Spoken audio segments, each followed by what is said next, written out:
The greatest power you possess is your ability to choose. Join Lowe's Moore as he reveals how you can begin to maximize that power by exploring yourself on the deepest levels and committing to making lasting and positive changes. Get ready to achieve breakthroughs that will lead to accelerated growth and transformation, because you are now tuned in to The Blueprint. Why the actions contradict the lamb. I'm fellowshipping when I'm with the fam. That's more relations, that's forming a phonic. Good evening and welcome back to the Blueprint Podcast. Man, I'm really excited to be here again this evening. I hope you guys are too. I mean, other than the rain, I'm truly enjoying this summer. I mean, I don't know about you guys, but I am enjoying the summer here. And look, I truly enjoyed last week. I hope you guys did also. It was my pleasure to bring, my cousin Alona, to the stage, man. She's a firefighter from New Bern, North Carolina, and it was a tremendous interview, man. This seems to be this month. Like, I started 4th of July. It was about family and the 4th of July being, of course, it's Independence Day and we celebrated, but I now renamed it Family Day, or the family holiday, because that's when we all get together and we all remember we all remember so many wonderful 4th of Julys that we had, over the years. I mean, I'm sure we could all name some very special times that we had during the course of 4th of July.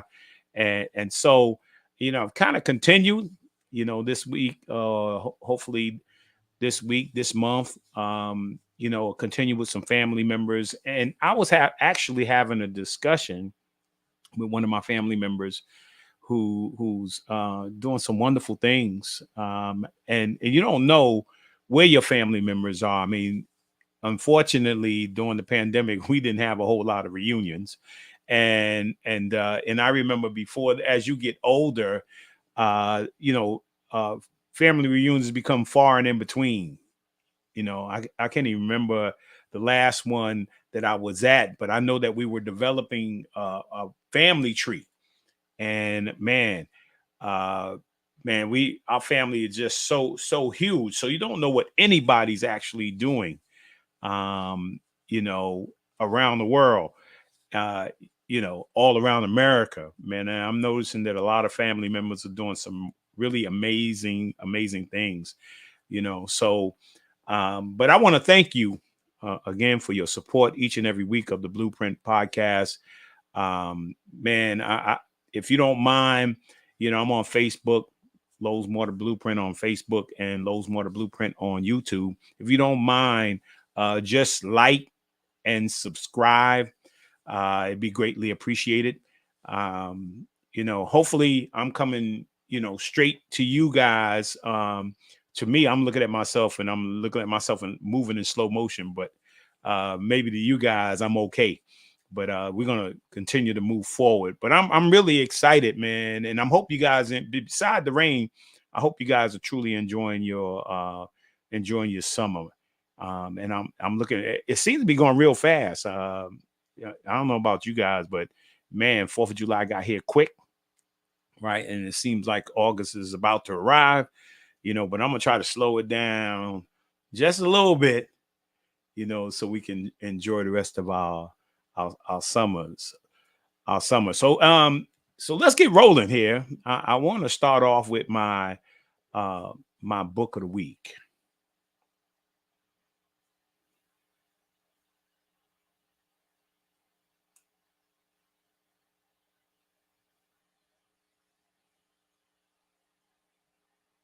All right, there it goes. Pastor Rick Warren, many of you know Pastor Rick Warren, from the book Purpose Driven Life and also the purpose-driven church. Dr. Miles Monroe was, as far as I was concerned, it was the expert on purpose. And Pastor Warren, Rick Warren, was an expert on a purpose-driven life, the purpose of a life, or the purpose of your life, and also the purpose of anything, purpose of the church. But he has a new book out called Created to Dream. It's the 6 phases God has used, to grow your faith. And I think it may be on YouTube. He may be having a Bible study, or have had the Bible study already. I think it would be pretty interesting to go on YouTube and check that out, or even to purchase the book. Rick Warren's new book, the creativity. So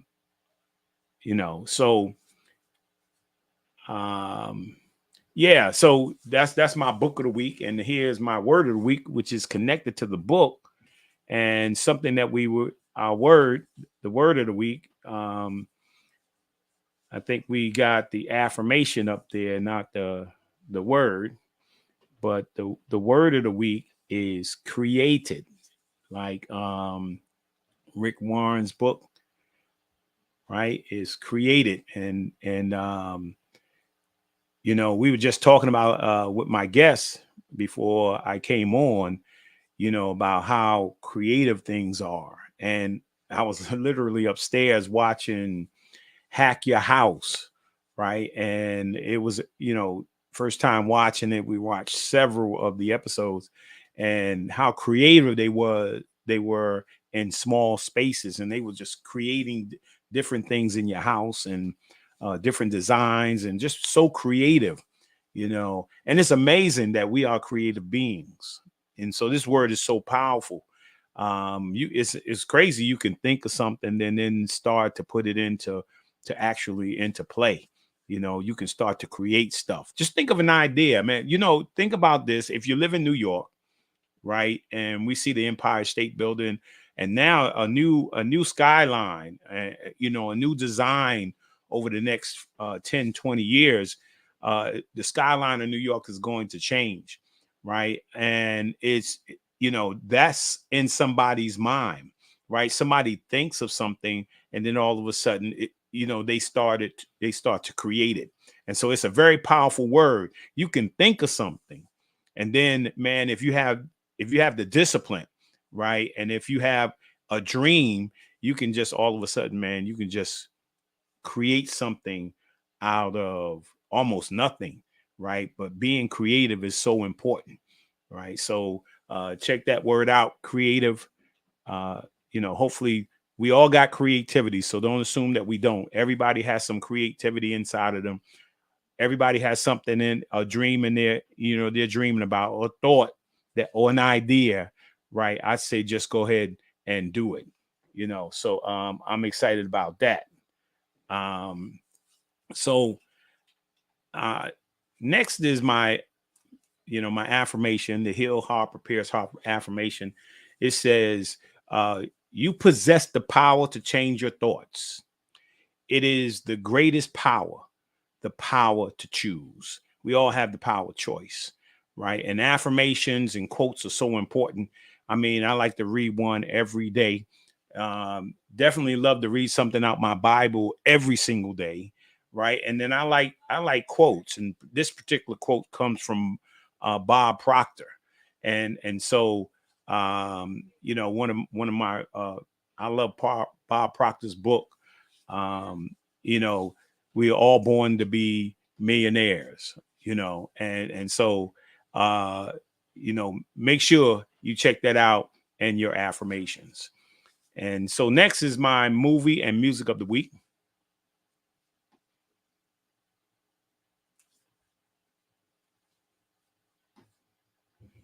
Yeah, now you remember this gentleman here. Everybody remembers Barry White, with the deep voice. Can't get enough of your love, baby. Barry White was awesome back in the day. He had one of the big guys with the wavy hair, the processed hair, And women used to go crazy when Barry sung, and because he had that big, mellow, deep voice. And I used to listen to Barry White's greatest hits. I mean, yeah, I was just thinking about Barry White the other day, man. I was thinking about soulful sounds, and I was thinking about, romance and all those kind of things like that, man. And I thought about Barry White, man. So that's my music of the week, man. We can't forget Barry, And then my movie of the week, right, is Mission Impossible. Now I've been watching Mission Impossible since I was a little kid when they were on television. The whole episodes and series of Mission Impossible. I was again here we're talking about that word created or creativity, right? Way back in the day, man, Mission Impossible used to come up with some, just as it, the title states, it's a mission and it's impossible to do, but we're gonna get it done. Right. And they got a new movie out, right, in their series. This is part one of a new series for Mission Impossible, man. And I had a chance, my wife and Isaiah, we got a chance to go over to the movies to see Mission Impossible, the new ones out. It's fantastic. I enjoyed it. Right. I enjoy that kind of stuff, man. And the things they come up with and the stunts they come up with were just truly amazing. And you check this out. My wife usually uses the movie to take a nap, right? But she stayed awake for this whole movie. She slept on the previews, right? But she woke up for the movie, and it must have been interesting because she stayed woke. So again, check out Mission Impossible, man. It's the hottest movie out right now, and man, you won't be disappointed, right? And you won't even be disappointed when all of a sudden it just doesn't end like it's supposed to end. You realize that there's going to be another part, and you're not even mad, right? Now you just can't wait till the second part comes. So make sure you check that out, when you get an opportunity. And so let's move forward now. I don't. My wife said I got jokes.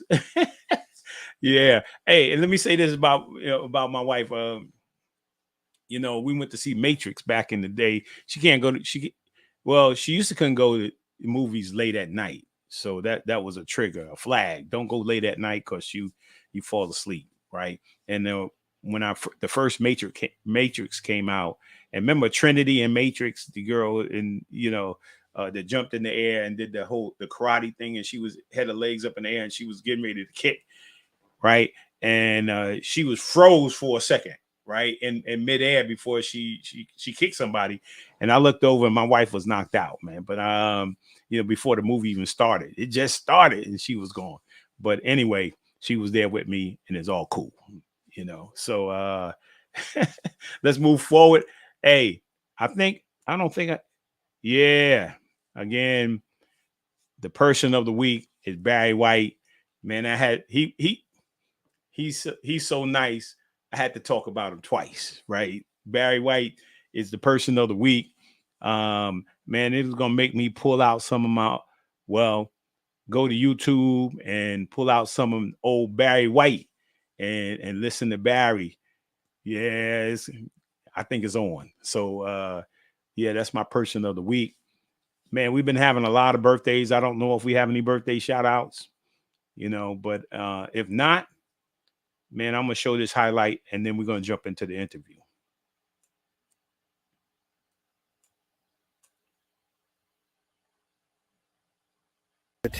In the Sahara Desert, there is nothing like it. From the rising of the sun to the going down of the same, he is worthy to be praised.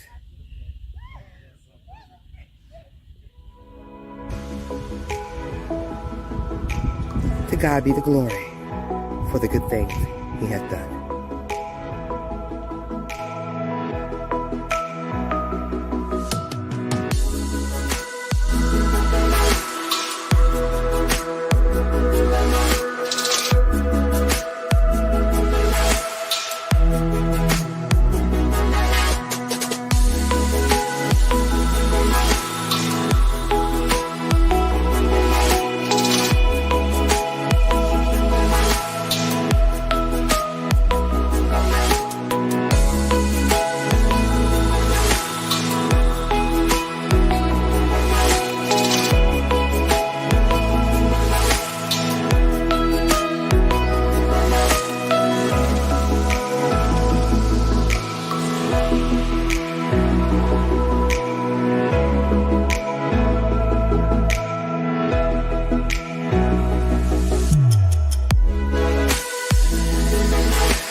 Yeah, that's awesome.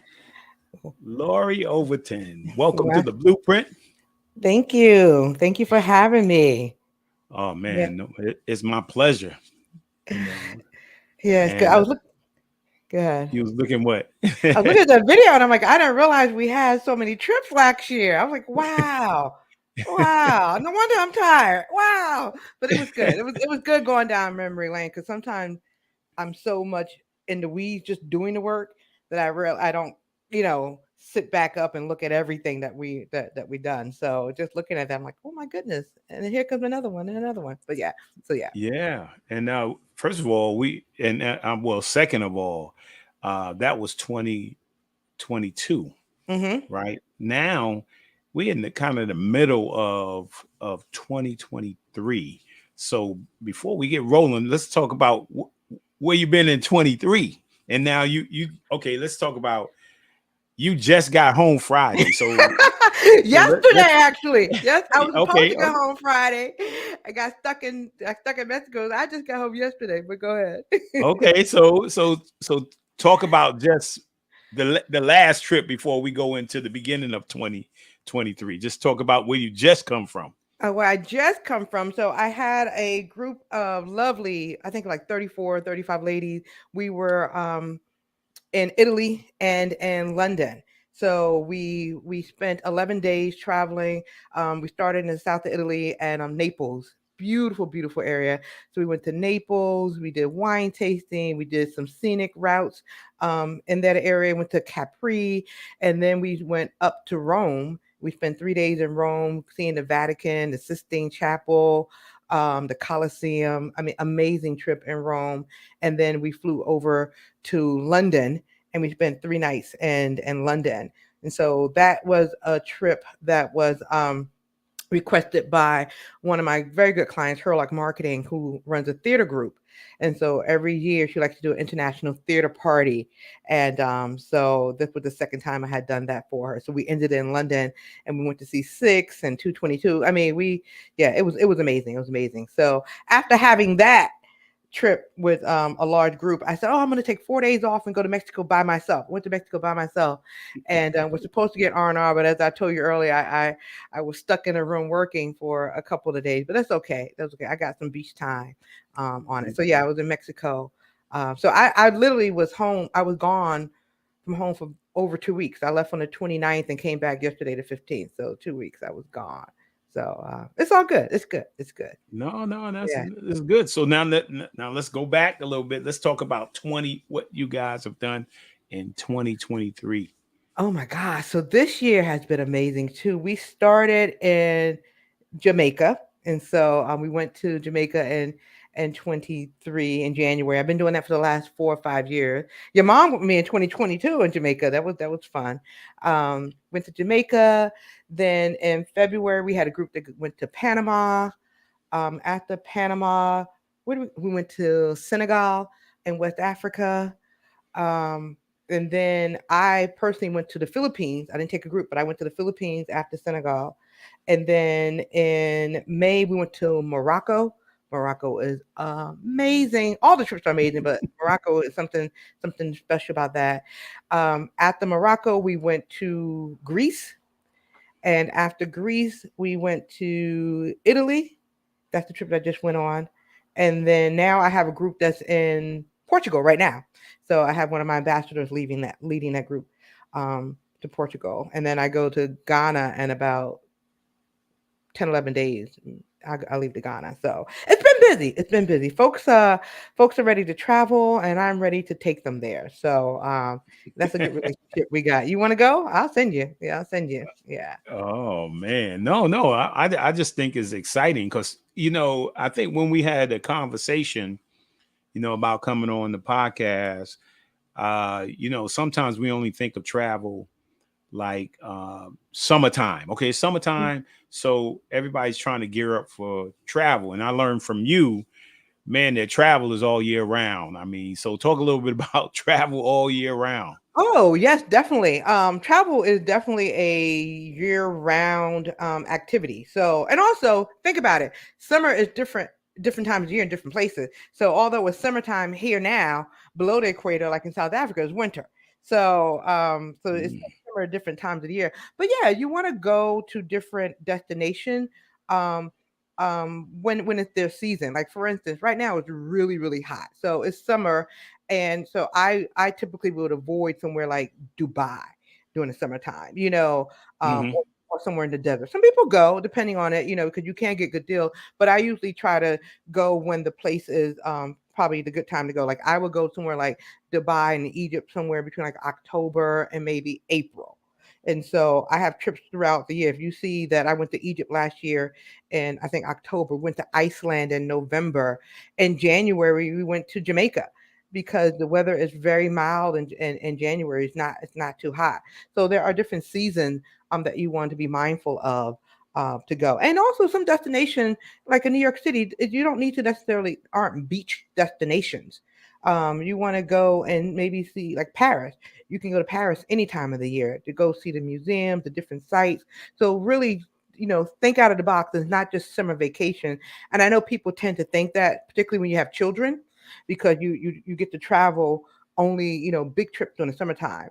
But if you don't have those constraints of when school's out, definitely travel different times of year, and you can get great value during those shoulder season where the weather is still good, but it may not be as crowded as well. Right. And talk a little bit about real quickly, just talk a little bit about, I know we'll talk a little bit more about it, but a lot of times people, yeah, travel sometimes can be expensive, but if you plan, Hmm. right? So talk about that, you don't have to pay everything all at once. I mean, there are different options to be able Yeah.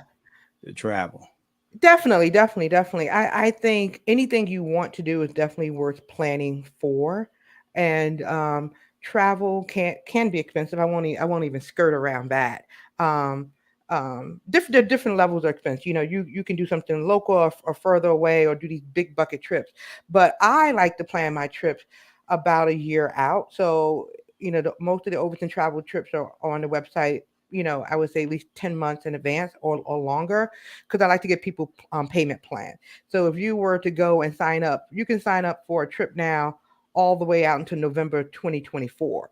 And so I know I Mhm. have a trip that's to East Africa. That's a big trip, big bucket list trip. So I put that trip out a couple months ago, and it's not to November 2024. People are paying for Dubai trips November 2024. So the sooner you can start paying on the trip, you chip away at it every month. You chip away, chip away, chip away, and next thing you know, it's all paid for. And usually, I like to have most of my trip paid off about 3 months before you go. So you got the trip out of the way, and all you have to worry about is your spending money. So I think with the proper Mm. planning, you can take those trips. And so I try to do a variety of trips that are, we have the big, the big bucket list trips like like I said, East Africa or South Africa or Kenya or something like that. But then we have the smaller trips like the Caribbean. It could be Mexico or Jamaica. That's not as expensive. So yeah, planning is the key. Yeah, yeah, I hear you on that.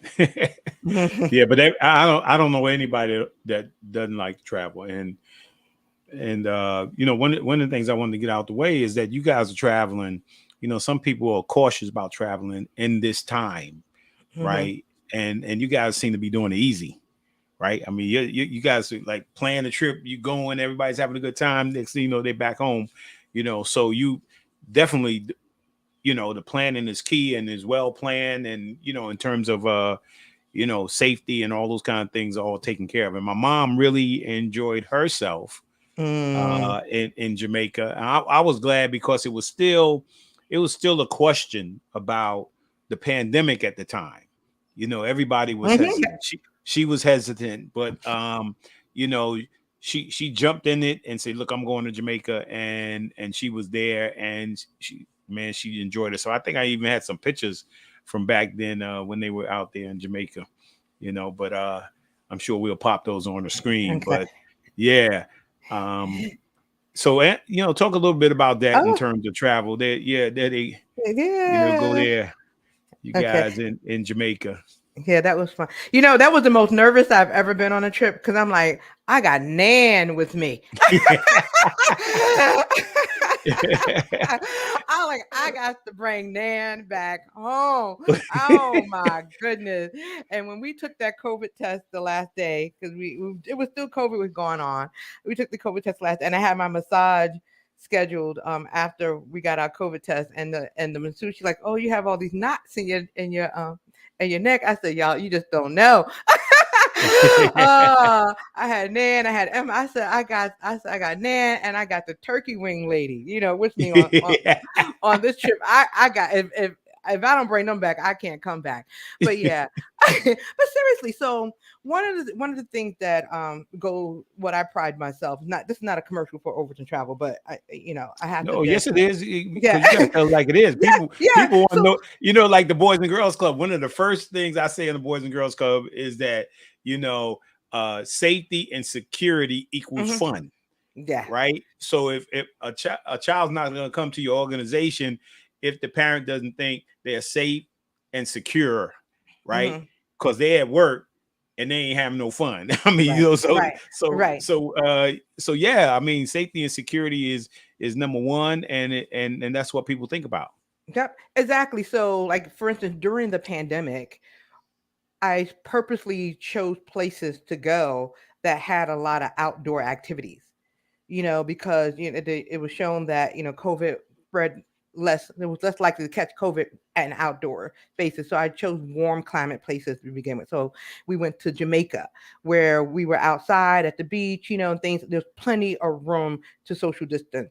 I went to Colombia in February, where we were outside a lot, and then we went to Dubai. We took 40 people to Dubai. And I was like, okay, it was 40 people. I'm like, somebody's gonna cancel, gonna get scared. Nobody canceled. That it was still 40 people that signed up, 40 people that went, because those were, warm climate places where we could do a lot of things outdoors. And to be honest with you, a lot of other countries had more stringent rules around COVID. So I traveled throughout COVID personally. I went through the islands, mainly the islands when I travel solo. But a lot of places you had to take COVID tests before you went. When I went to Bermuda, I had to take a COVID test on day 4 when I was still there. So their rules were really stringent. So I felt pretty comfortable about going. And then people that travel, they wanted to travel, so they pretty much followed the rules. So I didn't have anyone who didn't, follow the rules. So that was one of the safety measures, was just picking places that I felt comfortable going. And I always send, if I'm not with my group, there's someone on my team, or an Overton Travel ambassador that's traveling with the group. So people should understand, I'm not going to put myself in harm's way or anyone else in harm's way that's on my team. So I'm not just sending you off willy-nilly to these places. And then also, on all of my trips other than like probably Jamaica trip where we're just going to a resort, but any trip that's an escorted tour where we're doing, like South Africa or even Colombia or Egypt, we always have a local tour guide there. So I have a local contact that's from that country, maybe even from that city, that's from that country, who speaks the language and who have contacts in that country. So if something happens, we always, it's not just me trying to figure it out. I have a team behind me trying to figure it out. And so groups that travel with me say, oh my God, they say, oh Laura, you got connections. And I do, because I don't do any trip just on my own, me booking a hotel and me booking flights. No, I have a team that I work with. And because I'm not going to get caught out in some country that I don't speak the language or don't know the culture, and something goes wrong. So so you always have a local expert on the ground with you on every trip that we go on. And so I'm comfortable with that. That's important. Yeah. And then the other thing too, during the pandemic, man, I think, it was so crazy here. Right. And sometimes just going on a trip, like, I'm not here. You know what I'm saying? I can kind of like let my hair down. I can relax for a moment, Yep. because I've been stressed out for like the last 2 years or so, So me getting away on a cruise, or as long as all the rules, safety and procedures are in place, you can go, people are testing and, Mm-hmm. all kinds of stuff like that. And then you out, once you get there, like you said, and it's the open space and Yep. you out there and you're on the beach in the water, you're not stressed out. Now you kind of Yep. relax a little bit, even though you got to go back to it, I know. I know. Yeah. Yeah. Yeah. And so, um, let's see who we got there. Does the guest offer group travel for high school students? If so, what destination and what she recommends for students that have never been out of the country? I have not done group travel for students, because I know working with, well, it depends on what the school system. There are certain steps you have to go through to work with students. So I work with adults only. Not to say that I have students on my trip who are probably traveling with their parents, but it's funny that you asked that question, because my very first trip out of the country, I was a high school student, Hmm. and my first trip was to West Africa, to Senegal. So I don't think you need to limit where a child goes. That first trip could be to Europe, it could be to Africa, it could be to Asia, as long as they're appropriately prepared for the trip. I don't see any baby steps that are needed for travel. As long as they have, most student groups, you're going to have your escorts with you. You're going to have a tour guide with you. So you make it a learning experience. If you're taking that student to a foreign country where they don't speak the language, that's the opportunity for them to learn a couple of phrases um, in that language. If you're taking a group to Paris, teach them a couple of phrases in French. Teach them about the Paris culture. So I wouldn't necessarily limit a place where that student group goes. Just properly prepare them for that destination. Right. And I think one of the things you probably was asking too, do you see yourself as a part of your future, potentially maybe to have a couple of trips for learning opportunity for students?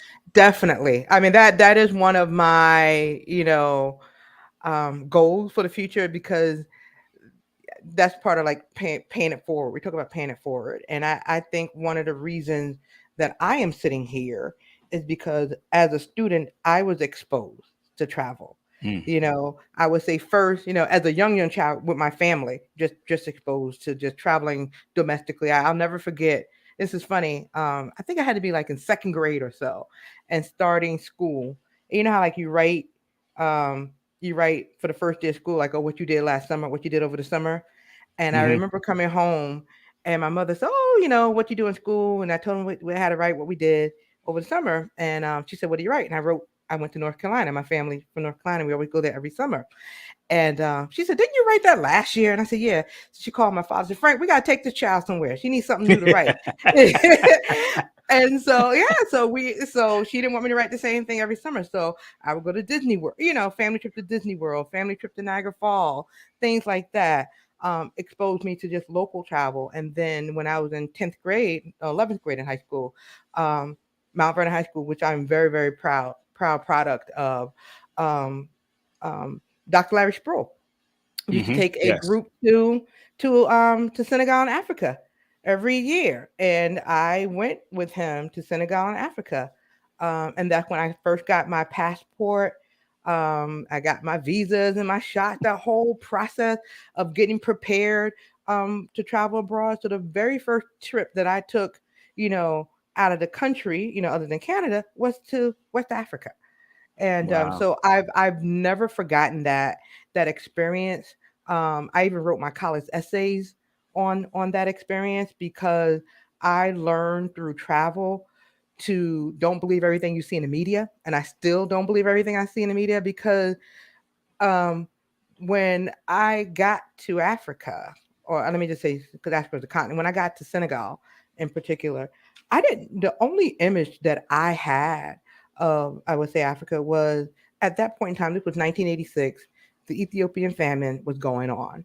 So the image that you kept seeing was of starving children with bloated bellies, poor people living in huts. Or I grew up with Tarzan, and things like that, jungle. Hmm. That was my image that I had. And when I got to Senegal and I saw beautiful beaches, I'm like, oh, there are beaches around here. Beautiful beaches, beautiful people, nice hotels. That was just an eye opener to me. That Right. not everybody is poor and starving, and that the image that's portrayed. Yes, that is one part of the story. I'm not going to deny that part, but there are multiple aspects to this story that needs to be told. And so that's when I realized, oh, I got to get out and see the world for myself, because everything that they're showing me, that's not the full story. Yeah. And all of that happened as a student. And I'm glad that I had that exposure early on. And so one of my goals and my dream is to be able to give other students that experience that I had early on, to open my eye to what the world is like, and learn different cultures. I took French in high school, so I got to use my French in Senegal. I learned about the different languages. I learned how to bargain in the markets. It was just amazing, amazing, amazing, amazing. I went to Goree Island and learned about the transatlantic slave trade. So, and I do some of those things on my trips to today. A lot of my trips I try to include a Black history component to it, so that we continue to tell our own stories. If we don't tell our stories, who will? So, Yeah. yeah, yeah, And yeah. I think you spoke of your mom, right? Yeah. Ooh, Mm.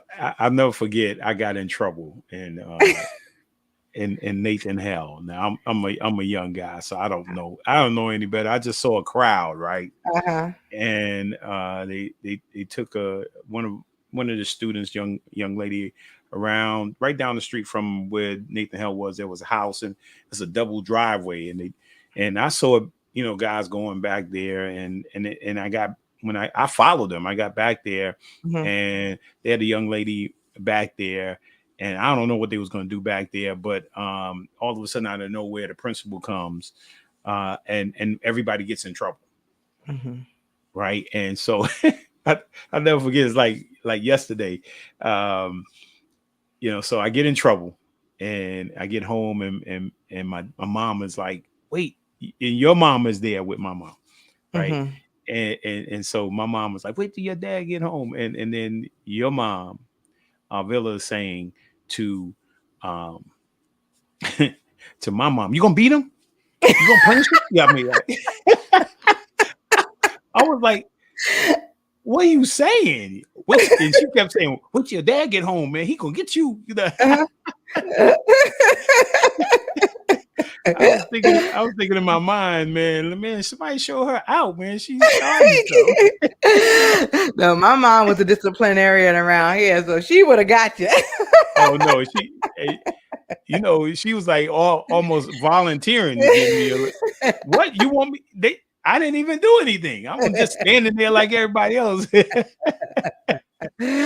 Yeah, man. But when you talk about family, man, let's digress for a moment and go back and talk about a little bit about family, because you mentioned also you were part of the family that, like all of us, we all went back to North Carolina for the mhm. for the summertime. Yep, yep, yep, Yeah, we all went to North. Hey, everybody out there, we went back to North Carolina, yep, Plymouth, North Carolina for the summer. yep. And I was just even saying it last week when I was talking to my cousin who's a firefighter. I was talking about how we used to go to Plymouth, and I used to remember seeing my mom, man, even your mom and Mhm. dad, and all these pictures, they was just everywhere, you Everywhere. know. And I was wondering, when were they not with us? Yeah, and right? Yeah. So and then you get older and you realize that's your reasoning for going to North Carolina. I mean, you get there 4th of July and you don't come back until school start. Mhm. And they out like having a good time, man. Right. But when you're young, you don't know. You say, yeah, my mom's always been with me, you know. They trick you. They trick you. They put you with your cousins, and so you don't miss them. That's Yeah, right. Yeah. yeah, We have a yeah. good time and Yep. come back 45 shades darker, you know. But so talk a little bit about them and what they meant to you and your siblings, you know, because they were very special to me. Yeah, We yeah. spent a lot of time at the house. There was a lot of Mhm. house parties that, Mhm. you know, you had to take the kids with you. You know, today, Yep. right? It was so crazy is that our families used to have these crazy parties. We was always at somebody's house on Friday night or Saturday night. It Mhm. was always a card game, Mhm. right? And most of the time it always end up in a fight, and then everybody get mad, go home. But you grabbing your kids, let's go, let's get out of here, you know. But that was family. Yep. So talk about talk about family for a little bit here. Yeah, yeah. So I'm blessed. I'm blessed. I'm blessed. They are all gone now. So my mom, my dad, my brother, my sister. So they looking at this podcast together. But yeah, they all up there. Yeah, Yeah, they Larry. looking kind of young right there, Oh, man. you gonna make me cry. Look at you. Oh, look at them. Look, yeah, that's them, my mom, Yeah, my dad. your dad, Frank, Yeah, Uncle Frank was so yeah, cool, man. He yeah, was just yeah. so cool. Yeah, yeah. Oh, look at you. You went into the trunk for these. Yeah. And Oh so, man, yeah, yeah, that's my yeah. dad. It's so funny. I'll just, since you have my father's picture up there, I consider my father probably the smartest man I know. He taught me the difference between being smart and being educated are two different things. And Mm. so, he didn't finish high school. He went into the service. He went into the service and everything. So he went into the military. But my father could talk to anybody about anything. He could be pumping gas Mm. and having a whole conversation with the person pumping gas. He can be at my college graduation, talking to a professor about something. So he can talk to anybody about any topic. Watch the news with the news junkie. So he was very, very smart, independent, hard worker. My sister said I remind her of him. I remind him. I can't get it. I remind her of him because my father worked two jobs. He worked at General Motors, and then he had his own company as well. And so until I had my corporate job and I was doing travel on the side, so I was doing the same thing. I was working hard. I would work all day at my corporate job, then I would come home all night and then plan trips. So I did that for several years until I finally was able to quit my job, corporate, and then do travel full time. But a lot of my the way I manage money today, the way I do my finances, all come from my father. And I said I was going to write a book about him called Lessons from Go the Front ahead, Porch. write that book. Yeah, yeah, What's it yeah. gonna be called? Yeah, I have several. My Cynthia Bratcher, who's been commenting, that's been one of my girlfriends since second grade. She's like, Lori, when you gonna write the book? You gonna write books? I got a travel book that's gonna come out, but I have a book just about my father because people know my mother a lot as well. But on my father, the lessons that I got from him that happened informally. Like as a little girl, I was, during the summertime, whatever, or even during that year, I would sit on the front porch, and he would park his truck up the street, and then walk down the street and sit on the front porch and we just talk, and he would just give me life lessons about saving money. I remember when I had my first job, I had a job in the library in the high school. And I didn't have a bank account, and I would get my checks and I would sign it over to him. And he would sign it over. I would sign it over to him and he'd give me the cash. And then he said, you know what, just because you got the money don't mean you need to spend it. He said, you don't spend all the money in one place. And Right. so that taught me the lesson. Like, so I'm a saver now.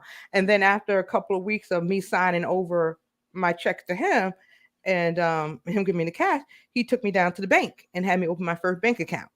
Wow. So all those lessons, about finances and money management. And when I bought my first house, he was like, all right, make sure you can pay for that mortgage with one paycheck. Don't spend more. So all those like 40%, all those rules that now they're like rules and names for 40%. No, he would just say basic stuff to me about it. If you borrow something from somebody, give it back to them the same way they gave it to you. Well, I was never, but when people borrow money from him or whatever, if you got 100, I want back the same way I gave it to you. You know what I mean? Don't be piecemealing.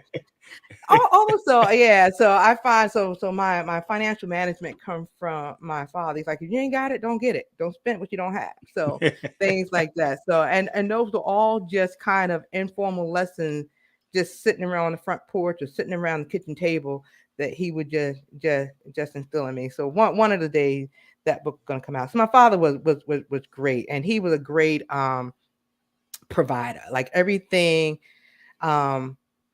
As long as daddy was around, everything's all right. Daddy was there. You ain't worry about nothing. So Yeah. I found myself growing up when he passed. When daddy passed, I was like, ooh, okay. Daddy ain't here no more. So you got to kind of step it up a little Right, bit. right. But he left me with those foundations, right? So when he left, Hmm. I knew how to step into them shoes because he was preparing me for that. So I thank him for those life lessons. And then my mother, my mother gave me that spiritual foundation, that spiritual foundation with, taking me to church and making me go to church. I'd be laying in bed. She's like, you better get on up. Or I'll never forget when I was in college and I would come home and I was running the streets, hanging out late. So she didn't mind if I hung out late. I was catching the 2 train downtown, all that stuff back then in the day. If I came home 3, 4, 5 o'clock in the morning, she like, that's fine. She said, if you can hang out Saturday night, you just gotta be in church on Sunday morning, and you better not fall asleep. You better not fall asleep, because she was sitting in the choir loft. So I was there and just teaching me. Yeah. So it's just like all that spiritual foundation and all those things. I remember just walking by the bedroom door and like seeing her pray, seeing her on her knees. So Mm. children need to see their parents pray. Or even sending me to somebody, if something was going on, my neighbor who was a praying woman, go in Miss Mildred's house, have her pray over you. Or we doing it down south, have ain't no. So she was a strong prayer warrior, and I now see that in me. It's just like she would always say, God willing, God willing. Like, oh, everything. Mom, we doing this Saturday, God willing. I was like, I would hate that. Now somebody asked me something, I'm like, God willing.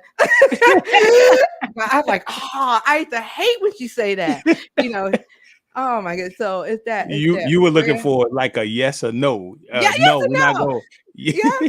Or I remember being in college, and I remember I had my first summer and my first year in college was really, really hard, really difficult years for me. And I would call home and I would talk about a problem, or even after college, whatever. Whenever I call home and tell my mother about a problem I was having, I'm waiting for some advice. She would say, pray. That was always her advice. Pray, pray, pray. But that's true. I mean, you take it to the Yeah, Lord, yeah. you pray. Yeah. And so that was her advice. And even till the day she passed, she was intubated and couldn't talk. And I remember it was a whole bunch of us around her table, around her bed, and she was trying to say something. We couldn't figure it out. And we finally figured out she was asking one of my cousins to pray. Mm. Even when she couldn't talk, her she was saying, pray, pray, pray.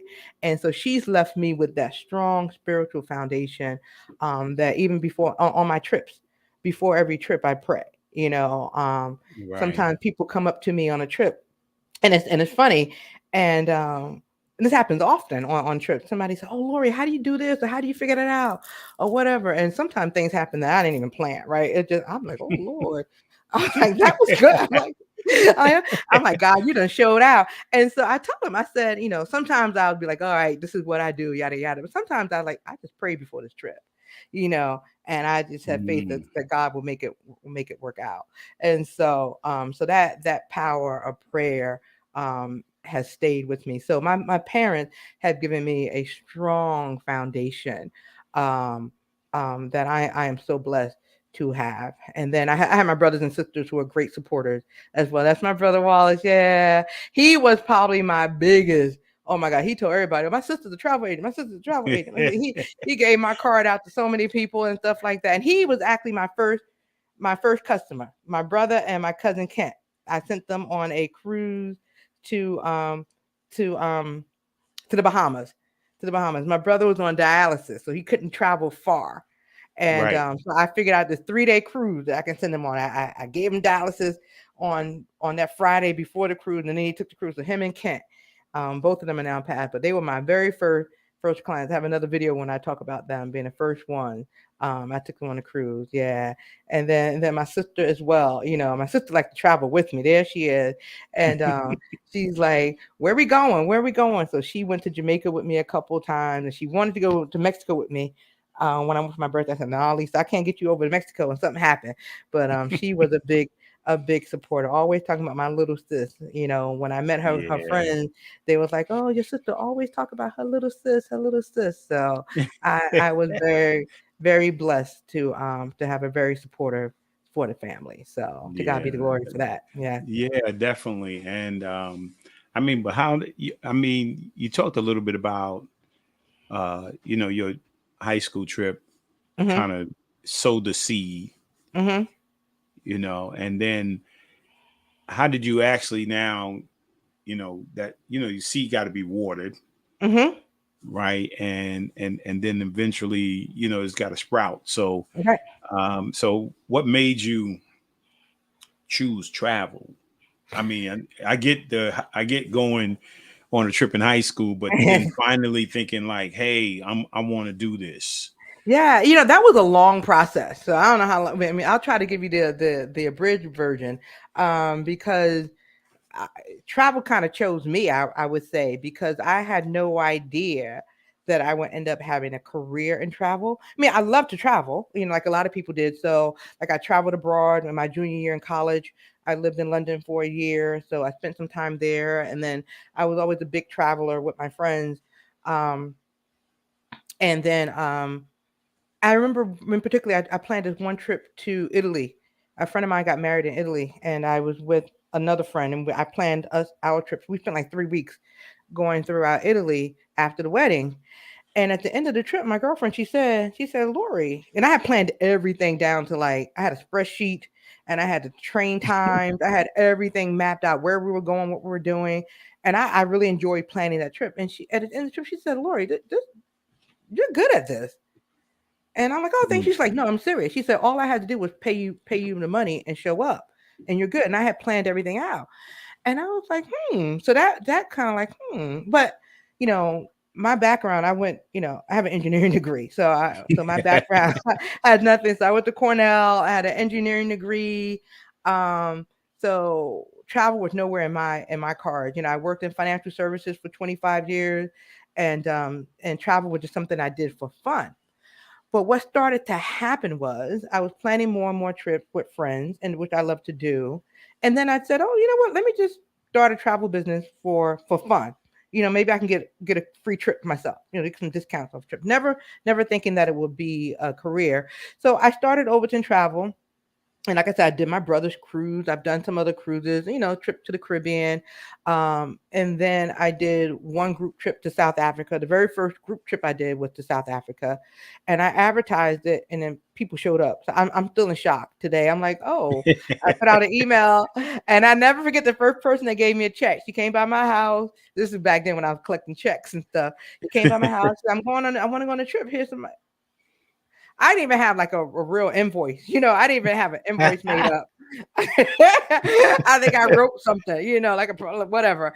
I'm like, oh shoot, people really they paying me? They giving me money. That first group of South Africa people, y'all, bless y'all. We gotta have a reunion because I didn't really know what I was doing. I just planned a trip like I was going, but it was still one of my favorite trips. But yes, I would do one group trip a year. That's for fun. I'm just trying to travel for, trying to get discount. And then every year for about maybe 3 or 4 years, I just did one group trip a year. And then people would start asking me, well, Lori, where else are you going? And I'm like, well, that was it. And come back next year, where else? And then I was like, next year we'll go somewhere different. We'll go to Italy or whatever. So while that was happening, people were asking me about my trip. In my day job, uh, I started to hate it. You know, you Mm. you don't make moves unless you're uncomfortable. I don't I just was no longer satisfied with work. I was no longer satisfied with work. And I've always liked my job, but I never like hated it. I began to like, I just don't like it. I'm like, Lord, you did not put me on this earth to hate what I do, 5 days a week. It was crazy. And Mm. then I just felt that I was just living a life of mediocrity. I don't know. It's just like I was going through the motion. I had this quote unquote good job, working on Park Avenue. taking the train into the city every day, yada yada yada. So on paper, it looked fabulous. But I just was miserable at work. And I happened to just as a in jest, I said to a friend of mine, I said, I need a life coach. I said, something ain't right. And she says, oh, I know one. She says, I know one. And then she introduced me to a coach and who just helped me. We gelled. And he's like, well, what will make you happy? And we talked about different things. We talked about health and life and whatever. And then it came to the point when I realized, after a couple months of realizing, I said, doing travel will make me happy. And once Mm, I said that to myself, because ingrained in my head was, no, I'm working on Park Avenue. I got this corporate job, you know, quote unquote travel agent does not seem glamorous. Once you talk about hmm. titles to what I was doing, like, oh, I'm gonna be a travel agent, putting you on the 5 o'clock flight to Cleveland, like what am I doing here? I want to give up this for that. And so once I got over my own internal struggle, that yes, I want to do travel, and to say it and to admit it and to believe it, this is what's going to make me happy. That was the game changer. So I said, you know Wow. what? I want to do, this is what I want to do. This is what's going to make me happy.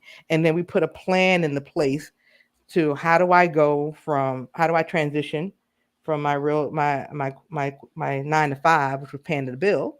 How do I transition from that to doing travel full time? And so we set up milestones. Okay, milestones. Okay, at this step I can quit my job. At this step, which I moved a couple times because I reached one milestone. He's like, "Are you ready?" I'm like, "No, not yet." It was scared. I'm like, "No, I'm not quitting the job." I can hear my mother's voice in the back. Don't quit, don't quit that good job you got, right? That good job that I hated, right? That good job that did not give me joy and fulfillment.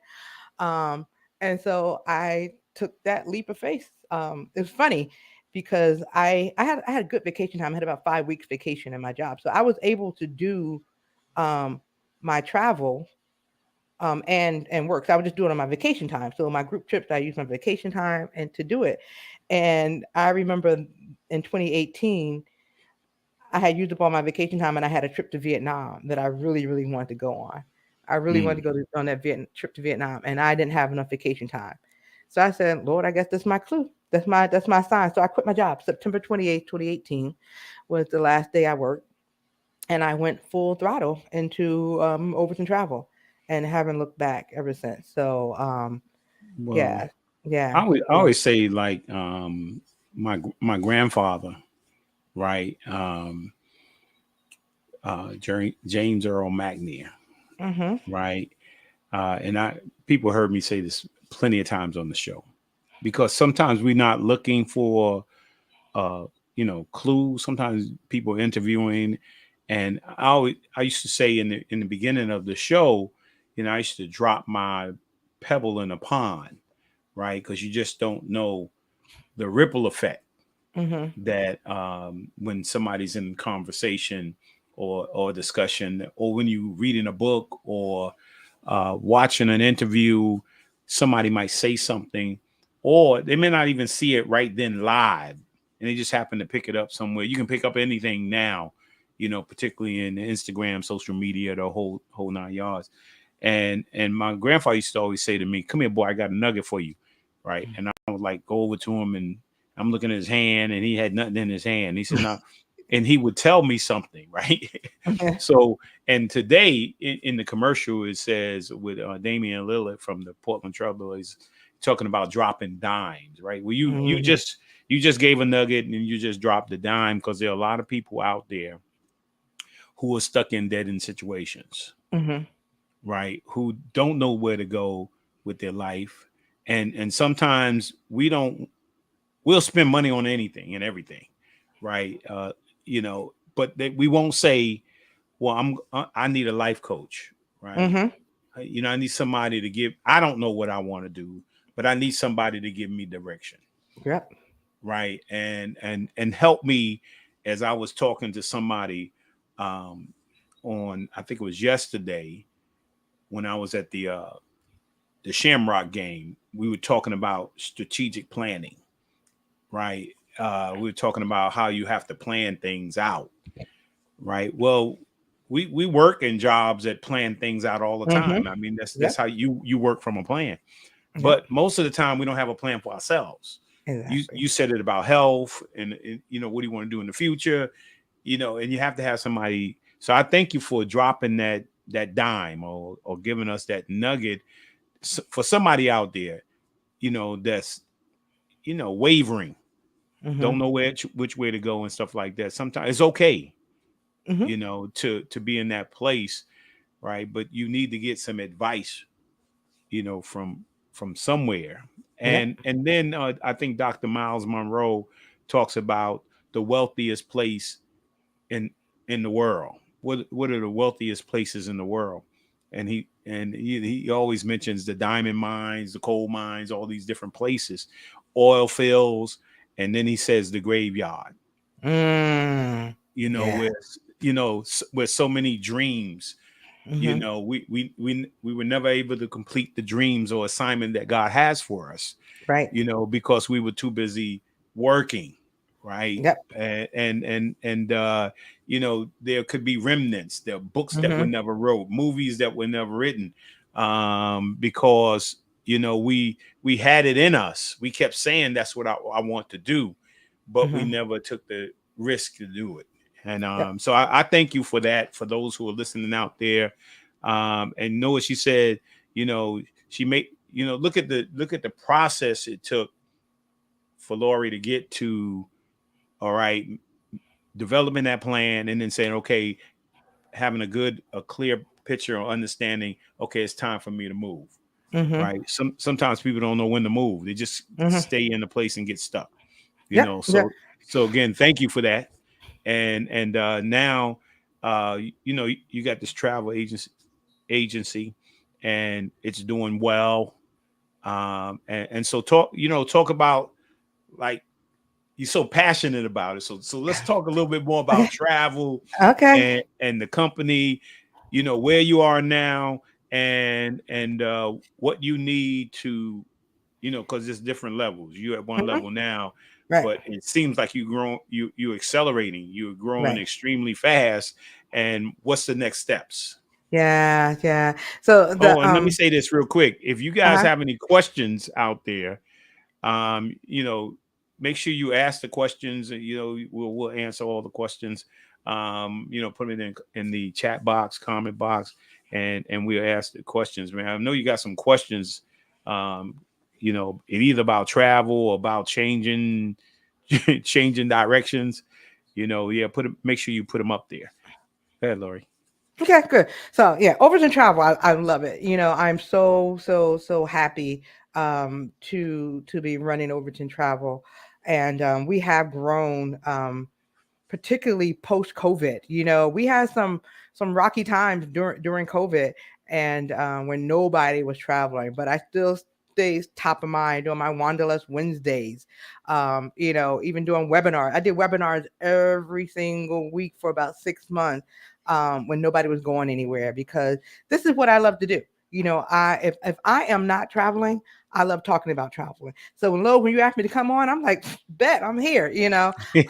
Talking. This is, I eat, breathe, sleep, all this travel stuff, and it gives me so much joy to show people the world. To take them to places that they never thought they would go to. I've had people come to me before a trip. They ask me like a lot of questions, Lori. How long is the flight? Where are we going? They're so anxious. They have anxiety. I've had some people get like medication um, for a long flight, like they're so anxious. And then at the end of the trip, she's like, Lori, I didn't even take it. The whole anxiety about it was worse than what it really was. Or I've had people who, I had one lady went to Ghana with me, and she got a single room. She's like, oh, how they're going to be in Ghana? How they're going to be this place? And I don't like staying in a room by myself, but you can find a roommate. And I tell people, I said, come with Overton Travel. I said, you may come by yourself, but you're never alone, because we're always going to look out for you. And after the trip, she said, Lori, you know what? I'm so glad I did this. Now I feel more comfortable with traveling. I would have never had traveled to Africa, and let alone travel by myself. So now she has signed up with other trips. So it's just the um, the boundaries that people kind of overcome with the trips, I love, and opening people's eyes to different experiences. Like sometimes I may go on a same trip again and again. Again, people say, "Do you get tired of going to South Africa? Do you get tired of going to Ghana? Do you get tired of going to Morocco?" No, because each time I go with a different group, it's a different experience. Mm. So it's just being that vessel. Um, um, to help people do things they would not normally have done. I consider travel my ministry, because this is what I believe I was called to show people God's beautiful world, like only He could have made the mountains high and the valley low. And I had a client tell me, I remember we were in Cairo in front of the pyramids, and she stood next to me with tears in her eyes, and she says, "Lori, you don't have a pulpit or a robe, but you preaching to me right now." She said, "So Mm. you preaching, you preaching. Thank you for making this happen." And I've had more prayers with people on trips. It's just it's amazing. I've sat down, and when I was in Italy last week, one of my clients, it's just two of us just kind of were walking together, and we sat down and we had coffee and we talked and chatted, and she's like, "I needed to hear that." So I don't know, I love being able to get up in personal, close and personal with some of my clients, because we talk about life, we talk about goals, we talk about challenges, and being out of your environment really just gives you a new way of seeing things. So to me, travel is just not about seeing the sights. So yeah, you do want to go see the Eiffel Tower. Yeah, you do want to, see the Colosseum, but it's just taking you out of your environment, which gives you kind of peace of mind. It gives you a chance to think and focus. I love that part of travel as well. So, with that being said, I love doing those big bucket list trips. So, usually my trips are passport required. So, the further, and also my goal is go as far as you can while you can, because we're all going to age, right? We're there, Hmm. our number's going to come at some point. We're all going to slow down at some point, right? Some of us are slowing down now. So while you have the ability, the mobility, go while you can. I have a lot of people on my trip that are walking a little bit slower. They have canes and things like that, and we still go with them. We make a way. We like, we'll say, "Hey, you can go this far. Sit right here. We'll come pick you back up on our way back." So we do make adjustments for people with different levels of mobility.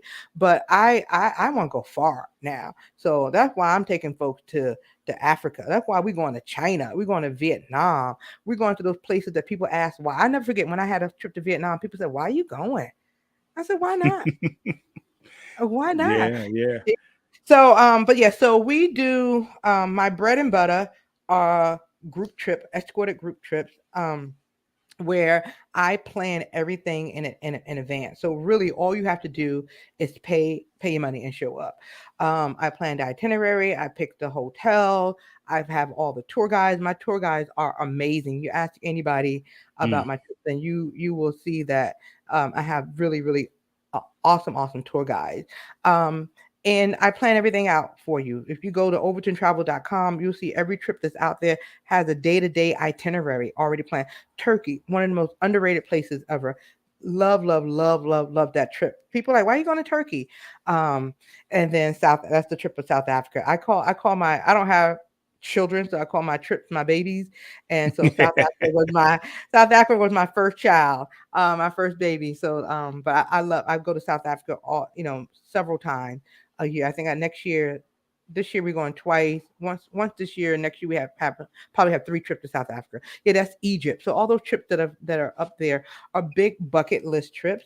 And so by going with Overton Travel, you have the comfort of, number one, being in a group. There is safety in numbers, and knowing that I've already pre-planned your itinerary for you.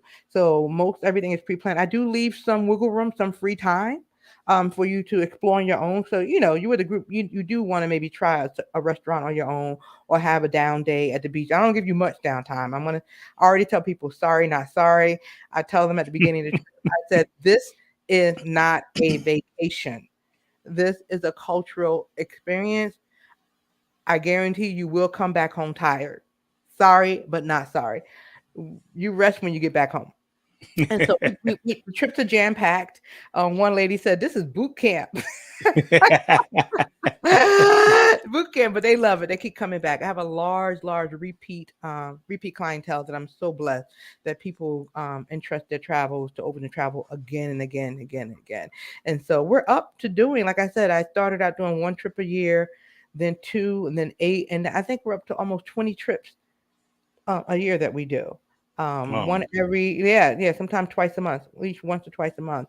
We're going somewhere far. So I used to do individual trips for people, like when people would say, "Hey, can I go to Aruba or Jamaica?" I was doing that. I kind of pushed the pause button on the individual trips right now and focusing on the group trips right now, because that has really taken off with the groups. Yeah. Yeah, and I think the thing is, my mom is saying hello, and Ah! Cynthia's giving you a bunch of shout outs over there. Your mom follows me everywhere on Facebook. She's like, "Hi, this is your cousin. This is Chief." She follows me everywhere. Yeah, so I just love her. I love her. She always has something good to say. And Monica too. Monica and I know Monica from high school. So hey Monica, and Cynthia has been my girl since.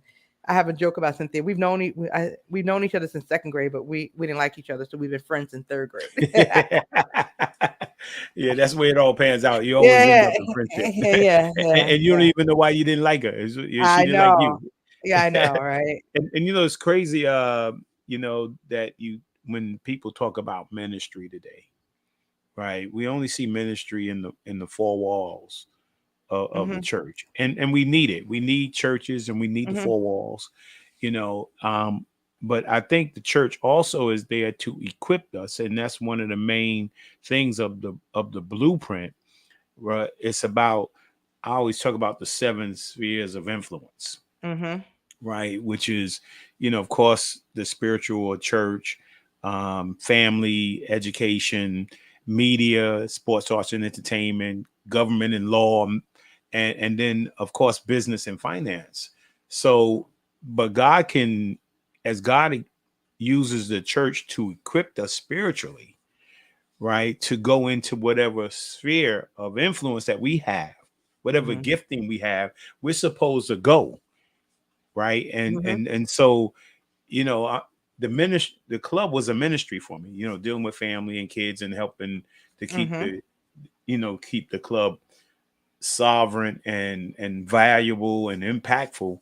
mhm, Was important. It was ministry. I mean, I'm sure mhm, being in corporate, you know, the time you were there, you're still ministering in that corporate world, but doing what you do now, think about how many more people, mhm, right, that you are blessing and touching now through travel, mhm, and now that I'm doing, the blueprint, and I think over the last, this is start of my fourth season, right, and I think about ministry wise, data, I think is Bonner Bonner's data talks about that a person could be in a church for 50 years and literally not witness to one person, mhm. only one person in the 50 Right. years. I mean, the data is so shocking to see how many people that actually go to church, right, that never witness to anybody, that Mhm, never talk about the church they go to or the experience that they're having with God.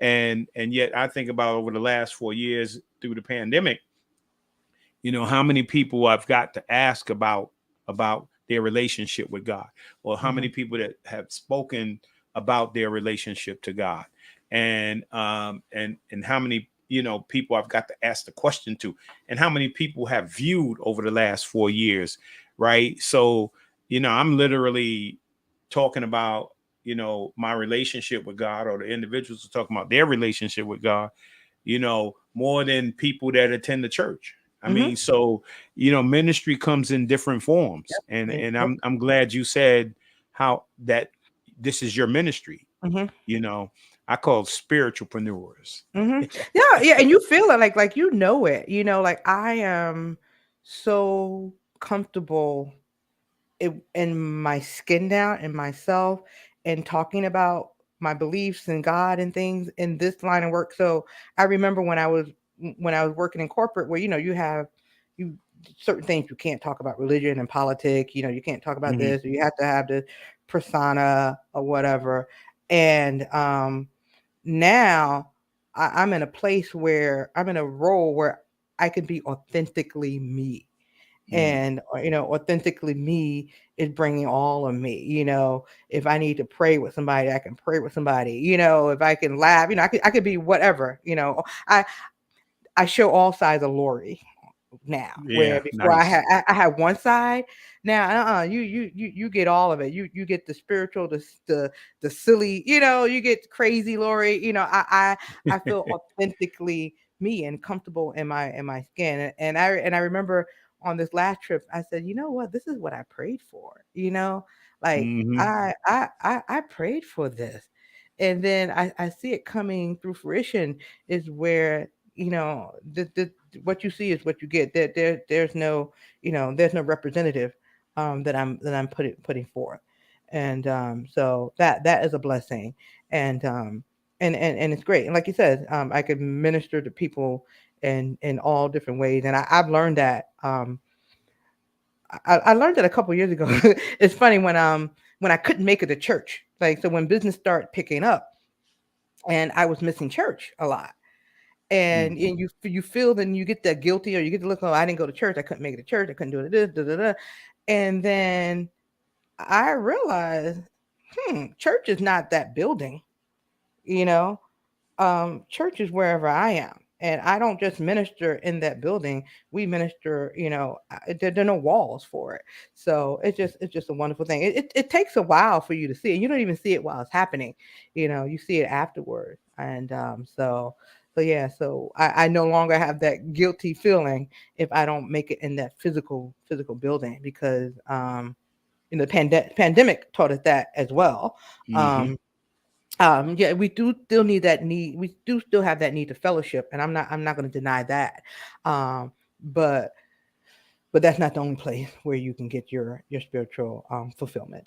Yeah, and You know. and I'll say this before we talk about your future travels here. I'll Okay. say one of my favorite you know uh, persons. I got a lot of them, but John Maxwell. Hmm. I don't know if people know John Maxwell's story. He was a pastor for like 20 years, and then he was in his church. He realized that he was spending more time in the church rather than out, and so he started to create every at least once a week that his church would meet and then go out, right? And he would take them out into the community, and they would visit people in the community and speak to people in corners and different things like that. And then eventually God called him to what we know of him now is the leader, well, in the master of leadership, Hmm. on his many books of leadership. John Maxwell has every millions of people, upon millions around the world, know John Maxwell and his mastery of leadership in different forms. And he went from pastoring to doing conferences on leadership, executive leadership, every type of leadership you can think of. He's probably written a book on it. Hmm. And eventually, after serving millions and millions of people, and million people, you know getting a lot of resources and stuff like that, they started to ask him questions like, hey John, where do you get this information from, or where do you come up with this wisdom, in his executive meetings?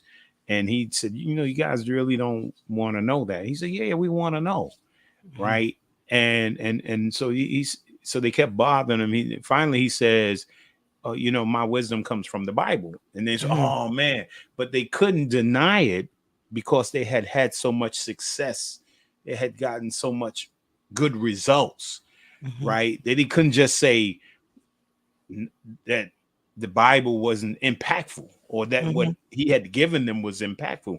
That he started doing seminars, and then he would do one extra day, do a 3-day seminar, one Hmm. extra day, where 5 days, he'd do one extra day, and he would share. He would tell them it was no pressure to come to the final day where he would share his faith. Well, 90% of the people, right, come to hear him share his faith in the last day, right? And went from where he's taken these principles straight from the Bible, and people were having success with those principles, right? He's brought a lot of people to God because of what, again, he got out his box, right? And he was willing to get out of his box and see ministry from a different form. Right. So yeah, just powerful. Yeah. So, as we come to a close, I appreciate you talking about ministry, right? And it could be in sports and entertainment and all kind of things. So it just, God gives you a gift, you need to use it. Don't go to your grave, with your dreams, with your assignment, with your purpose. Don't go to your grave with it. Right. Exactly. And so talk to us, as we come to a close about this now. What's coming up? Okay. All right. So what's coming up? We got great things going on. Let me see. We have most of our trips for 2023 are already sold out or closed. So sorry, for y'all. Sorry. Yep. No more Thailand. That's not going. In Vietnam, the only thing that's left for 2023 is we have a trip to the Napa. Yep, that one's still open. That's a U.S. based trip. It's funny, during COVID, everybody wanted to go to U.S. So all my U.S. trips were selling out. Now that people can travel the world, the U.S. trips are slower to fill. So I do have space on a Navajo Nation and National Park trip. That is amazing. Like, we curated that trip. I took so much time on that trip because we're staying in Navajo-owned properties. We're going to the Grand Canyon, and we're not just going to Grand Canyon. We got Hummers taking you to the Grand Canyon because I do have some people with mobility issues. So we're like, they're not going to walk around the Grand. We can get out, but we have Hummers. So that's 2023. That is pretty much a wrap. That's the only one. It's so funny. I'm going to update my website to only show 2024 trips next week, but next year is bananas. We are going, where are we? Oh, we're going to Cuba in January. Yes, I take people to Cuba. Amazing trip to Cuba. We go to Havana, and then we go down to the beaches for a couple of days. Then after Cuba, then in February, we got you going back to Ghana. I love Ghana. I picked February because Black History Month. So it's nice to go back to the motherland. So there is space left for Ghana. I got you a question about Ghana. Who is it? Priest Natanya. I don't know if you know Priest Natanya, but my oldest son, when he was in college at Occidental College in California, he spent 6 months in Ghana with, he went to the University of Ghana. While he was there, he studied abroad. And Priest Natanya, his name here locally, we grew up, was Wayne Boykins, and he had the Barashit. Remember Barashit, the Israelites? Yeah, right down on 4th Avenue. Fifth Avenue. He has a hotel. Yeah, he has a hotel on the Ivory Coast, I think it is. And he's in Ghana. And he actually took Lozy on a tour of the I guess the slave. The slave we call it slave dungeon. So there's Elmina Castle. There's Elmina. The two famous ones. There's Elmina Castle, and then there's also Cape Coast Castle. Right there. Yeah. I think he does the tours there, but he's very well known from here to there. A lot of people go to Ghana because of him. Does he own a restaurant too? Because it was so funny. Mount Vernon, when I was in Ghana last year in July, I was eating dinner at a restaurant, and we were introducing each other. We met the owner, and he said he was from Mount Vernon, and it was so funny. I was like, Mount Vernon, and I can't remember his name. I think he has restaurants, hotels, all. So I ate at his restaurant when I was in Ghana last year. And I think his restaurant is also on our list when we go back this year. And so, he is a priest. Yeah. I met him. So continue. Yep. Oh, so With that's 20. Ghana in February. Okay, let me run them down because I'm Oh, just let me trying. ask you a question about Ghana Oh now. yeah, what's the question? Everybody was talking about going to Africa. I'm a scaredy cat when it comes to needles. So Hmm. so you gotta get shots to go there, Yeah, right? yeah, but hey, they don't bother you. So look, the one shot that you have to have. I mean, you should. The CDC. I'm going to fall back on my disclosure. The CDC does recommend that you get several types of shot, but it's not just for Ghana. Even if you go to Europe, they recommend you get like the hepatitis A shot. Um, to go to Ghana. You should get typhoid fever, and typhoid fever can be given as a shot or in pill form. And so, but I'm going to just give my disclaimer.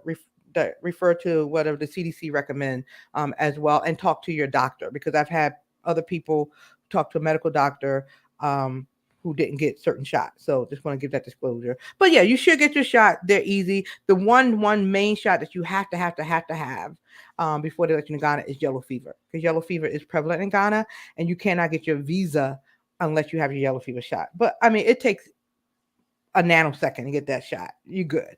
So yeah, so Yeah, you after all need the virus, pandemic, and all those shots, I guess. yeah, yep. Those shots are they're so easy. So get your shot, stay protected. I get my shot because I travel a lot. But yeah, and once now the yellow fever shot is good for life. So it used to be back in the day it was good for 10 years, but now they say once you have the yellow fever shot, you get it as one and done. Okay. Yeah, so you good. You good. So All right. that's Ghana. I love, love, love, love. I love going to Africa, period. All for different reasons. I love going to Ghana because Ghana makes you feel like you have come home. You're like, oh, this is the motherland. So we do that in February. Also in February, we're going to India. And maybe and with an optional extension to Nepal. So I'm excited because I get to check the Taj Mahal off my bucket list. Mm. So we're doing India in February. In March, we're going to South Africa as well. And this is one of my favorite South Africa trip. We have several ones. It's only, I think we have like 15 people max, because this trip is for we stay in boutique property, no big hotel. So when I did this trip before, my group was the only group in some of the properties that we had. Amazing. And we visit the Eastern Cape of South Africa, so along the Indian Ocean, which is different. Most trips to South Africa would take you to the Western Cape, which is Cape Town and Johannesburg and things of that nature. We go to the Eastern Cape. Amazing. Trust me on that. That's March. Also in March, we go to Dubai. The Dubai trip for March is sold out already, but we go to Dubai in March. And in April, we're going to Argentina and Brazil. Great trip to go to Brazil. We do an Afro Brazilian portion of that trip. We go to the Iguazu Falls. Of course, we go to Rio. Then also in April, we're going to Egypt. The Egypt trip is sold out for now, but I'm bringing in a second Egypt trip because the demand has been so high. So give me about a week or two, y'all. Egypt number 2 is coming. It's coming out. It's coming out. Excuse me. No problem. Then in May, we're going back to Europe. We have Amsterdam, Paris, and Bruges, which is in Belgium. That trip is in early May. We're doing that trip in September of this year. That trip sold out like 2 weeks. I couldn't believe it because Mm. that has the Black Paris tour as part of it, and people are really, really interested in Black Paris, as well as We do Black Amsterdam. So wherever appropriate, I try to infuse some of that the African history, not African history along the diaspora. So we do a Black Amsterdam tour, we do a Black Paris tour, I even done Black London tour as well. Also in May, we Mm. go to Morocco.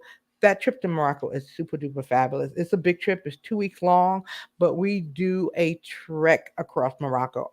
I like to do deep dives into country. So it's 12 nights in Morocco. It's 12 nights. It's 7 different hotels. I mean, we go from the capital, Casablanca. We go from the capital, Rabat. We go to Casablanca. We spend the night in the Sahara Desert. Yes, we spend the night in luxury tents. We ride camels. You saw that picture of me and the camels earlier. The intro video was me in the Sahara. You see all our tents. That's in May as well. In June, what are we doing? Oh, in June we're going to Bali. Oh my God. Bali, Bali, Bali. My group is going to Bali in about 2 weeks. But one of my clients who's a regular of mine, she came back from Bali a couple years ago. And she said, Lori, if I never go anywhere else again, I'm good. She's like, Bali was amazing. So Bali is like Zen. Zen. People, everybody loves Bali. Then let me see if I'm going know by heart. So that June, July.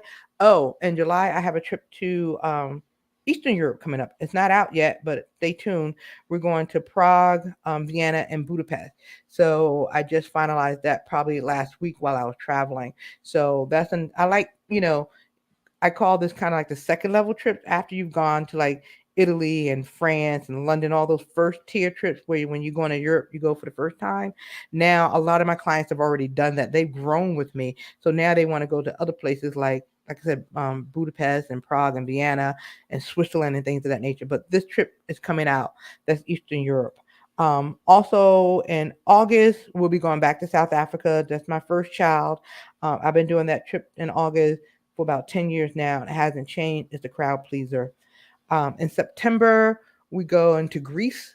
I've been doing Greece Mm, in June.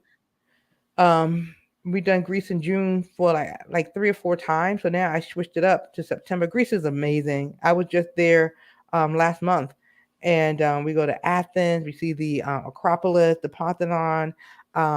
We go to the Mykonos. We take the ferry with Mykonos, which is gorgeous, gorgeous island with the windmills.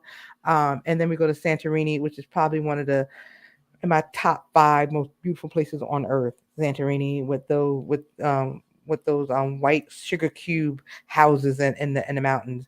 So that's mm. in September, and I have something else in September. I can't remember, but there's anyhow, they're all on the website. And let me just continue. If I give me another minute, in Okay. October we go Tree said to Greece is a bucket list. yeah, Greece is amazing. We have the best time in Greece in September. Um, Debbie Johnson said Africa. Africa. Yeah, Africa have so many trips to Africa. Yeah, so we do. Oh, we do in Morocco again in September. I know. So we do Morocco in May and September. So in the spring, right before summer, and then right at the end of the summer because the weather's really nice. So that's what I was forgetting Mm. for September. October, we are going to. Oh wait, that's where I have my big trip. My Kenya, Tanzania, and Zanzibar trip. So that's on my personal bucket list to go there. So we got to see East African safari. That trip is almost, I think I have almost 20 people on that trip so far. So that one's selling very well. But that's definitely a bucket list trip going to East Africa. And then we have Dubai again in November. And then You I'm also, you said yeah, that one sold out already? no, just the one in March sold out. So I have another one in November. So I have two trips to Dubai next year. Right. So March and November. So the November one is open. And then also for November or yeah, late November, I'm working on a trip we'll see to the Holy Land to Israel. So I'm working on that as well. For November. That's been people have been asking me for a while to do a trip to the Holy Land. And so it's almost ready, y'all. It's almost ready. So um yeah, and there's a trip to Italy in there somewhere too. But yeah, so we got a lot going on. I don't have anything for December yet, so we'll see. We'll see. But so speaking to your point about planning earlier, these trips are planned out a year in advance. So if you want to sign up for something for Greece in September, that's over a year away. Morocco's over a year away, and then I always have some last minute people who want to sign up. Closer to the time. So if you want more time. I mean, if you want to do something last minute, we have Cuba that's in January, and in February we have Ghana and stuff. So yeah. I think you lost Lowe's, but I Oh, tell did we you lose what. him? Oh, I'm like, did I get cut off? Because That's fine with me if you lost them because you start talking about Greece. I I'm know. like, hey. I'm trying to talk faster. So now you're in my wheelhouse talking about these trips. So yes, if you go to Overton, so Dee is asking overtontravel.com is where all of these trips are listed. Every trip has the dates. Thank you. Overtontravel.com is the website. Every trip has the date, the price, the itinerary, the hotel. Everything is mapped out on the website, and do payment plan as well. So feel free to go there, and of course ask me questions about any of the trips um, that you want to go on. I had one lady sign up last week. My cousin referred her to me. She's like, "Oh my God, I've been looking for a travel group." So she said, "Sign me up for Dubai. Sign me up for Ghana." She signed up like for a trip. She's like, "Oh my goodness." She said, "I've been looking for this group," and so Awesome. yeah. So some people come and it's and they go on a couple trips right away, but particularly the newly retired ones. And when Yeah. they just retire, they it's like freedom.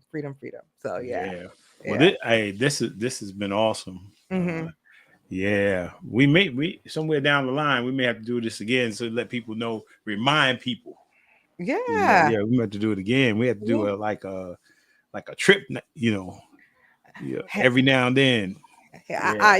Wait. Did you say trip? I think maybe those would be nice if we could do a blueprint from one of Lori's trips. I don't know. Ooh. I don't know whether we go to Greece, Africa, Dubai. I don't care. Yeah. Or maybe we need to do a show from one of Lori's trips. I'm on it. I'm on it. Yeah. You know, we take it. Long as we got the internet, we good. Yeah, we good. We good. Yeah. So hey, I think that's worth talking about afterwards. Come Yeah. on now. Oh yeah, Yep, definitely. yep. Well, I wanna say thank you, appreciate it. I'm excited, man. Especially about planning trips. Yeah, because then you look, we always look forward to, Thanksgiving, Christmas. We always look forward to, holidays and stuff like that, and we always look forward like 4th of July. But every time you schedule a trip, right?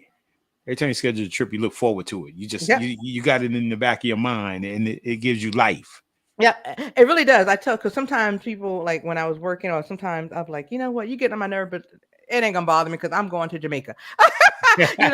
You're like, I'm going down south. I'm going to where somebody's getting on your last nerve. Like, oh, I don't care. I'm going away next week. So it really gives you something to look forward to. And the value of the trip is just not in the destination. Like you said, it's in the whole planning process.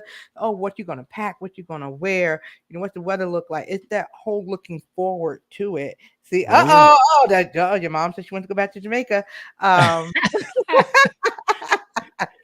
So yeah, it really it is. I mean, not to get on another tangent, but I do consider it part of my wellness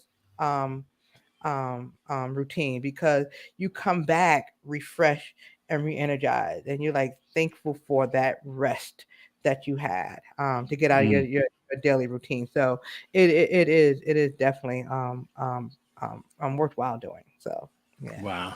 Well, Lori, I want to thank you. I'm gonna close out, and I'm gonna close out. We're gonna show this last video before we go to the for the final closeout process. But want to thank you again. I enjoyed it. I was looking forward to it.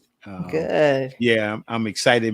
My wife and I, we're gonna have to do something. We're gonna, because we always thought about, one of our one of our trips, we always had a bucket list is Hawaii and Greece. Oh man. And then we have a friend that he's an artist. He's from Mount Vernon, and he lives in Italy. Him and his wife lives in Italy over there. And he's like, "Hey man, you got to come over to Italy, man. I got a place for you to stay." Yeah. So let's do it. Let's make it happen. Yeah. Bucket list. Yes. Yeah, man. I'm not calling it a bucket list because I ain't trying to hit the bucket. I'm not trying to hit the bucket. Your wish list. My wish list. Yeah, this is my wish list. So yeah. But again, thank you. And to everybody out there, I hope you enjoyed the show tonight. Thank you for your support each and every week. And I'm going to show this final video, and as I said, each and every week, if God allows you to wake up tomorrow, make tomorrow your masterpiece. God bless you, and I look forward to seeing you next week. We're going to show this video on our way out. It's a testimony. Thank you. Thank you. You're so much. welcome. Okay. Thanks, Donna, Monica.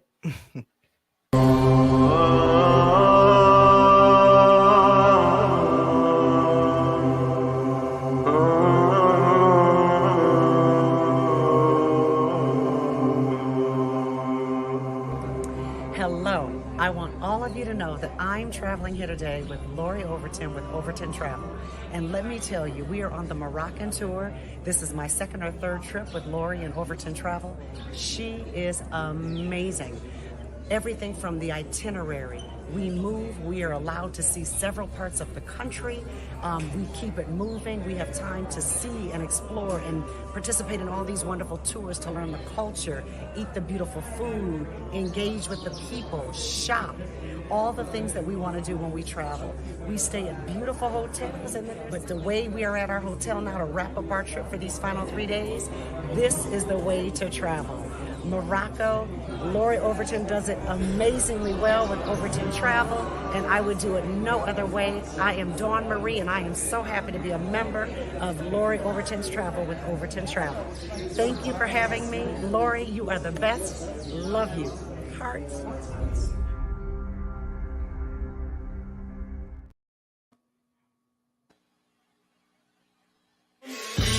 We really hope you enjoyed this episode of Lowe's More, the Blueprint Podcast. Stay connected and follow us at our website, www.lowesmore.com. That's LOWESMOORE.com. You can also join the discussion on Twitter at Lowe's More and on Facebook at Lowe's More Jr. As always, thank you for pushing your mindset towards a better reality. This concludes the most thought-provoking portion of your day. Don't forget to like and subscribe to this podcast to stay fully up to date with everything we're up to. Until next time, be kind to yourself and each other. What they teaching is a joke. I ain't buying it like I'm broke. Insufficient funds for insignificant.